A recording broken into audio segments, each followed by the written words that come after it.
Hello and welcome to the Daily Aus. I'm Harry. I'm Zara. This Saturday, Queenslanders will choose their next government. 50-cent public transport fares, free primary school lunches, youth crime and abortion are big talking points in this election. With the polls against Steven Miles, the Labor Premier is hoping to defy the odds and keep his government in power for a fourth term.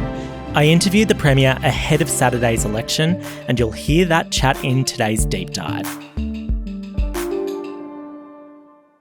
Harry, for the last couple of months, I have been absolutely bombarded by Queensland Election TikTok. Bloody niche, but for some reason, that is the side of TikTok. I feel like I'm right there in Queensland. Every time I pull up social media, every time I pull up Instagram, I see a reel from the Queensland state election. I mean, it's just, it's so interesting because we look to the US, we talk about that being a TikTok election, but right here in Australia, the same thing is happening. Well, I would say it's probably Australia's first TikTok election. So yeah, we've got the US overseas providing the model, but it's definitely a new era of online campaigning in an election in Australia. Politicians are figuring out that social media is where young people are.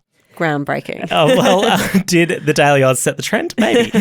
And both Steven Miles, who is the Labor Premier, and David Crisafulli, who's the leader of the Liberal National Party in Queensland, are trying to target younger voters.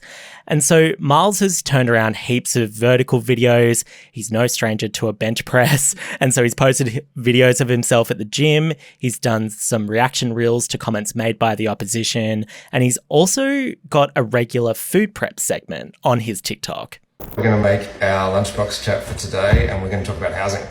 And then Crisafulli has also gone hard on sharing stories and videos from his travels around the states, particularly in the regional areas. He's also run a Tough on Crime campaign and he's shared victims and families of victims of crime on his TikTok as well, and their statements and their stories. So he's used social media as a tool to talk about some serious topics, but some that are a little bit less serious. Pineapple belongs on a pizza. No, Thomas, pineapple is a fruit, and a good quality Italian pizza does not have fruit on it. So we're just days out from the Queensland election, and while I would, for one, not vote for anyone that says that pineapple belongs on pizza, I do know that that is not the key policy area determining the state election. Can you just take me through a bit of a lay of the land? So Labor is in government there, the Liberal National Party is in opposition. What can you tell me about the big issues? I'd probably boil down the election campaign to three main areas. The first, and no prizes for guessing, cost of living. Mm-hmm. The second main issue has been crime, in particular what the LNP has branded a youth crime crisis in Queensland. The LNP is promising to bring in adult crime, adult time laws for people under 18, and a host of what they've called reset programs out in the regions, which are effectively camps for convicted youth offenders and trying to re-socialise them and rehabilitate them into society.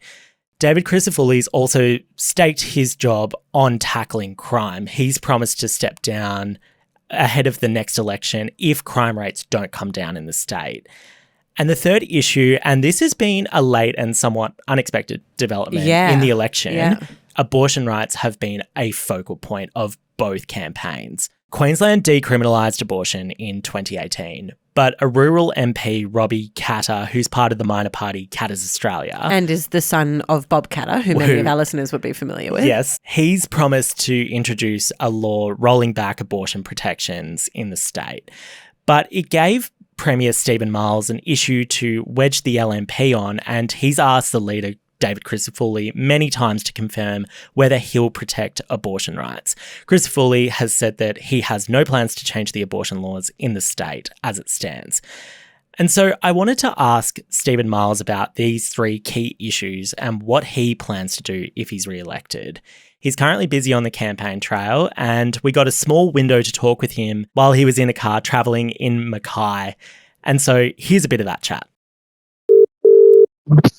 Hello. Premier Steven Miles, thank you so much for joining the Daily Aus and for joining us from the campaign.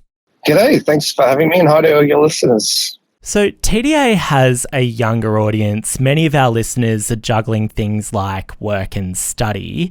How do you plan to ease the cost of living stress for these younger people? Well, one of the things we've done that I know a lot of people who are studying really appreciate is the 50-cent fares, making it cheaper to get to uni or to TAFE. That's one of the things I decided I wanted to do when I was travelling to uni to study, and I know what a big impost it can be when you're needing to pay a lot for public transport. So that's one of the things. We have a really comprehensive housing plan that's about delivering additional supply, but also supporting renters and getting more people into their first home. So I know that's really important to a lot of younger people too. So in Queensland, landlords can only increase rents once a year. Will you consider capping rent hikes if you are re-elected? We've ruled out capping rent hikes because every time we ask for advice about it, the advice comes back suggesting that it won't help and will probably make the problem worse. And so that's why we've stuck with our current approach, which is all focused on giving renters greater clout. So we've banned practices like rent bidding. We've brought in portable bond loans to make moving between rentals easier. Those kinds of initiatives that we know will help. Moving on to crime, there's been a lot of discussion about a so-called youth crime crisis in Queensland. What is the scale of this issue in your state to anyone who's listening from interstate? And what are you doing to address youth crime? So this is one of the things that I really focused in on when I became the Premier just 10 months ago, and we delivered a new community safety plan that is working. We've turned a corner across pretty much every measure of crime. So we've got less offences, less offenders, less youth offenders, less serious repeat offenders, and that turnaround has been backed in month after month. So we are seeing that continued reduction. The LNP have been very clear that they want to exploit crime for political benefit. That's what their police spokesperson said, and that's why pretty much every day that's the only thing they've talked about. They don't have a plan for cheaper power or cheaper fuel or addressing the cost of living. They really only want to focus on crime, and they refuse to accept the data that's provided by the Queensland Police.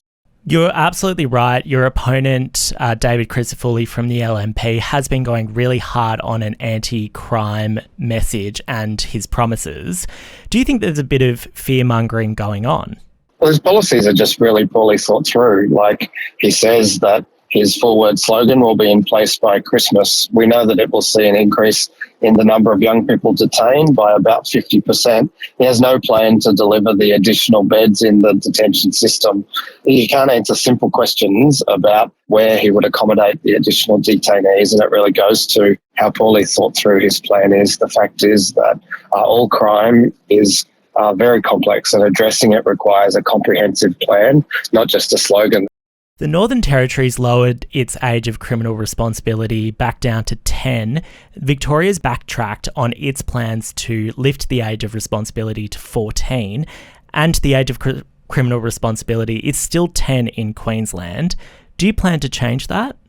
We don't, no, but we do plan to and have a comprehensive set of prevention and early intervention measures to keep those younger kids in school. That includes early learning and development checks between birth and prep, free lunches during primary school, and we know that one of the key drivers for school disengagement is for kids who are sent to school without food. They really get alienated very quickly, and so by providing lunch to everyone, we think that can keep kids going to school through primary school, and that'll make a big difference.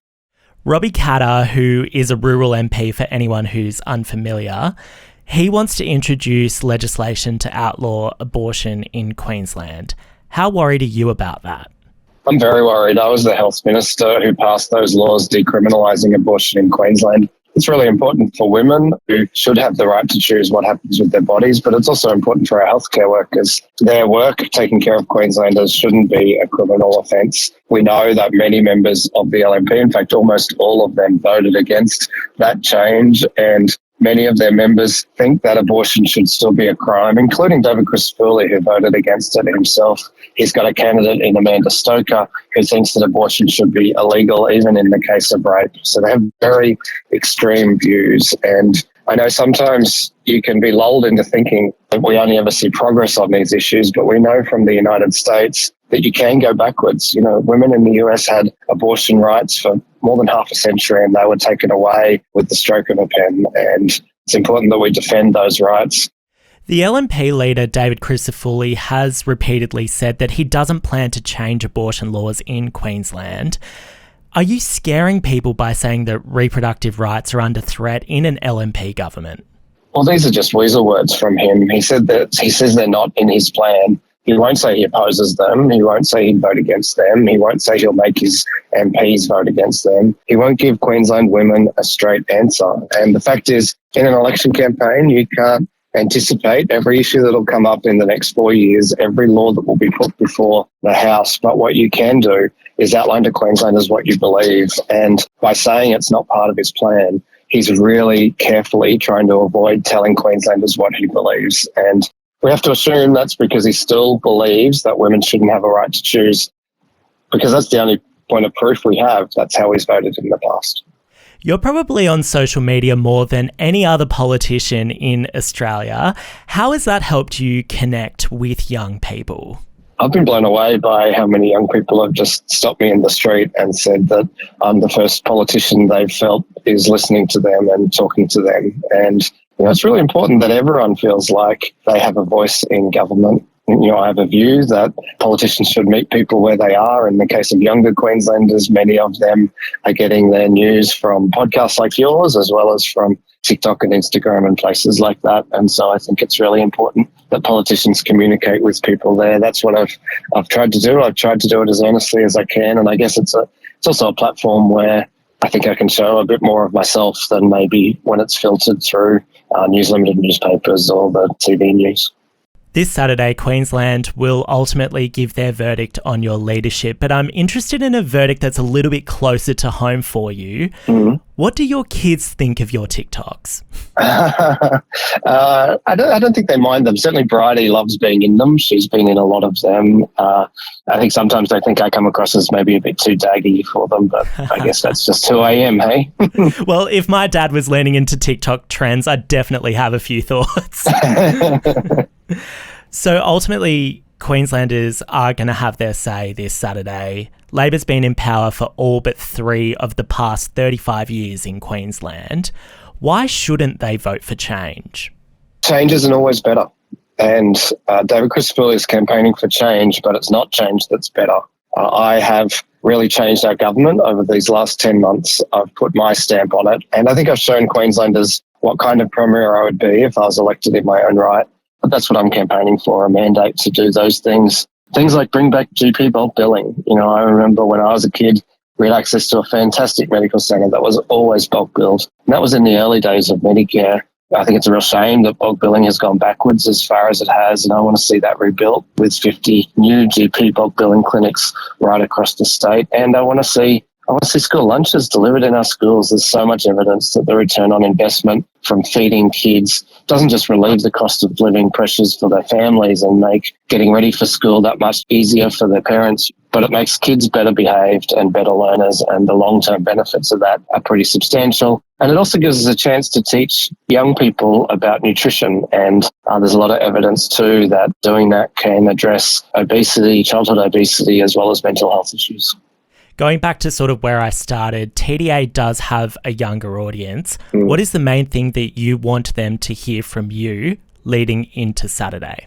I want them to hear that I've got their back, that I am delivering on policies that I think will support them. Things like 50-cent fares, $1,000 energy rebates, 20% off for more bulk billing GPs, but also a really comprehensive plan for our state to address climate change. This is the big long-term challenge for us. And if Queensland doesn't do our part, then we won't keep our natural assets like the Great Barrier Reef and our wonderful rainforests. I've said that we will achieve 75% emissions reductions by 2035 and net zero by 2050. And that's really important for the reasons I've outlined, but also so that we can keep our blue-collar jobs in heavy industries. They rely on cheap power. Their customers in global markets are increasingly demanding that their products have a lower carbon footprint. So if we can't deliver 24/7 renewable energy to those businesses, they won't be able to meet those markets and we'll lose jobs in the long run. So that plan for climate change is really about jobs for the future too. Premier Steven Miles, thank you so much for joining the Daily Aus today. Thanks so much for having me. Harry, that was a very interesting chat. It's good to hear directly from the Premier about, what his election bid here is. I am really curious, though, because Labor has been in government for so long in Queensland. What are the chances that we're going to see another Labor government returned after this Saturday? You're absolutely right. 32 of the past 35 years at a state level in Queensland, Labor has been in power. Remarkable. Which is why Kevin Rudd refers to it as the People's Republic of Queensland. The polls show it's not particularly likely that Labor's going to hold on. Both him and Chris Foley have called themselves the underdogs in the race, but the numbers would say that Miles is the statistical underdog. Okay. What's interesting is the polls have shown Labor was on track for a wipeout, but the gap between Labor and the LNP has actually been narrowing a lot in the past few weeks. The polls still show that Labor's roughly about 10 points behind on a two-party preferred basis, but they were tracking even worse a few months ago. I wouldn't count out Steven Miles, though. Stranger things have happened in politics, and I've said it before, polls can't predict. They're just a snapshot of a mood, so we won't actually know until all Queenslanders cast their votes and the counting starts on Saturday night. We will bring you the results of that election once they are clear. Thank you so much for joining the Daily Aus. If you liked what you heard, please share it with your friends and family and maybe a Queenslander in your life. Hello, Queenslanders. We love Queenslanders. Let us know what you think in the comments. We love hearing from you and we'll be in your ears tomorrow. And until then, have a great day.